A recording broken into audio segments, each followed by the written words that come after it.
Bonjour à vous.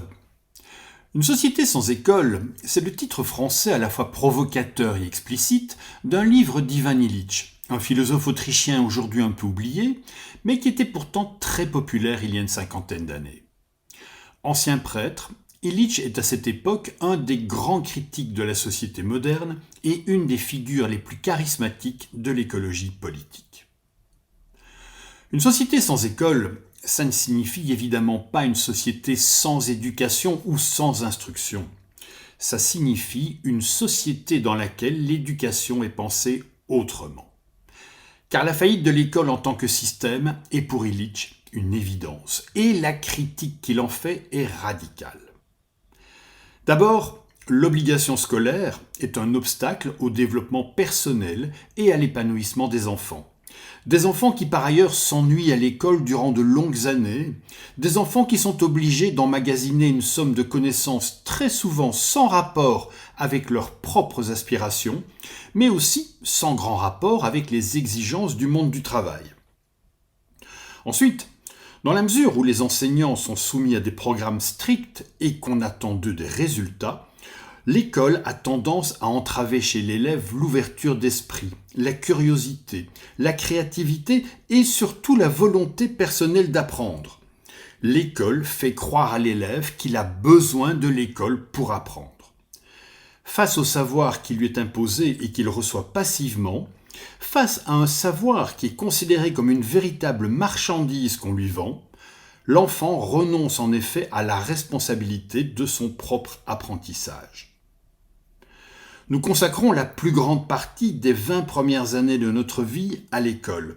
Or, Illich constate que la plupart de nos connaissances s'acquièrent en dehors de l'école, grâce à nos expériences personnelles, grâce à nos amis, à nos proches, grâce à nos lectures aussi. De toutes les activités humaines, nous dit-il, apprendre est celle qui requiert le moins l'intervention d'autrui. Chacun peut être, chacun doit être le principal artisan de son éducation. C'est l'apprenant, comme on l'appelle souvent aujourd'hui, qui joue le rôle essentiel dans l'apprentissage des connaissances, en fonction de ses aspirations personnelles, de ses qualités, de ses intérêts, de ses désirs. Un individu n'a donc pas besoin des enseignants tels qu'on les conçoit d'ordinaire. Nous n'avons pas besoin de l'école telle qu'elle existe aujourd'hui. Une école qui, au demeurant, coûte une fortune à la collectivité. Un autre problème, c'est que tel qu'il est conçu, le système fait de l'école le lieu d'une compétition, d'une véritable course au diplôme, et ceux-ci sont souvent sans rapport avec les compétences réelles des étudiants. Et puis aussi, bien loin de participer à l'égalité des chances des individus dans la société, l'école perpétue la ségrégation sociale en divisant le monde en deux. Les plus diplômés d'un côté, les moins diplômés de l'autre. L'école trie plus qu'elle n'éduque, et elle met à l'écart tous ceux qui ne satisfont pas à acquérir un savoir formaté permettant d'adhérer à la société de consommation. Car le nœud du problème est là. L'école est aujourd'hui une institution qui engendre des élèves dépourvus d'esprit critique et de curiosité, des élèves qui sont prêts à consommer des programmes scolaires tout faits, préparés par des autorités supposées compétentes, des enfants qui croient à tort que l'école a le monopole de l'éducation et qu'ils en ont donc besoin pour apprendre. L'école est nuisible à l'individu car elle porte atteinte à ses aspirations individuelles et elle le formate au gré de la société de consommation. Elle est l'archétype de l'institution manipulatrice qui a pour finalité que l'être humain accepte d'une manière ou d'une autre l'ordre social établi.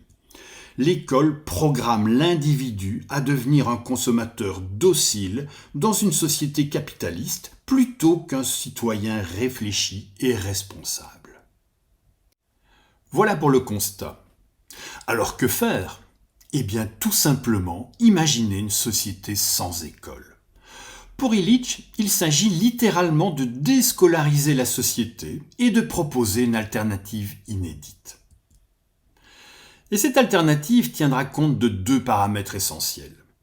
D'abord, il faut absolument que tous les individus qui souhaitent apprendre puissent avoir accès au savoir librement, et pas seulement pendant leur jeunesse, mais à n'importe quel moment de leur existence. Ensuite, il faut favoriser le partage de toutes les connaissances entre tous les individus qui le souhaitent, notamment en créant ce que Illich appelle des réseaux de communication culturelle, avec des centres de documentation et une utilisation maximisée des technologies modernes, comme par exemple les ordinateurs. Je rappelle que ce texte a été écrit avant l'avènement d'Internet. Les personnes désireuses de s'instruire pourront ainsi avoir accès librement au savoir et l'échanger de leur propre initiative.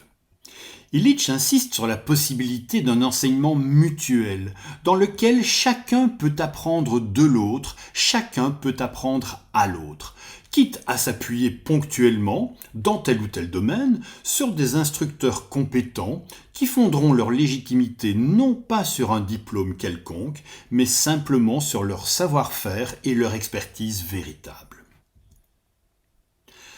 Qu'il soit vu aujourd'hui comme utopique ou insensé, comme déraisonnable ou génial, les théories d'Ivan Illich quant à l'éducation nous rappellent en tout cas que l'on apprend d'abord par envie. Elles nous rappellent aussi que les moyens technologiques dont nous avons la chance de disposer aujourd'hui nous offrent la possibilité d'apprendre par nous-mêmes tout ou à peu près. Enfin, cette théorie nous rappelle que l'éducation ne se réduit pas à nos 20 premières années, mais qu'elle concerne au contraire toute la durée de notre existence. La société sans école d'Ivan Illich est littéralement une société d'éducation libre et permanente. Je vous remercie d'avoir regardé et écouté cette courte vidéo, et je vous invite à rester curieux et ouvert, à réfléchir et à discuter, à faire preuve d'esprit critique, mais aussi à prendre plaisir à la vie.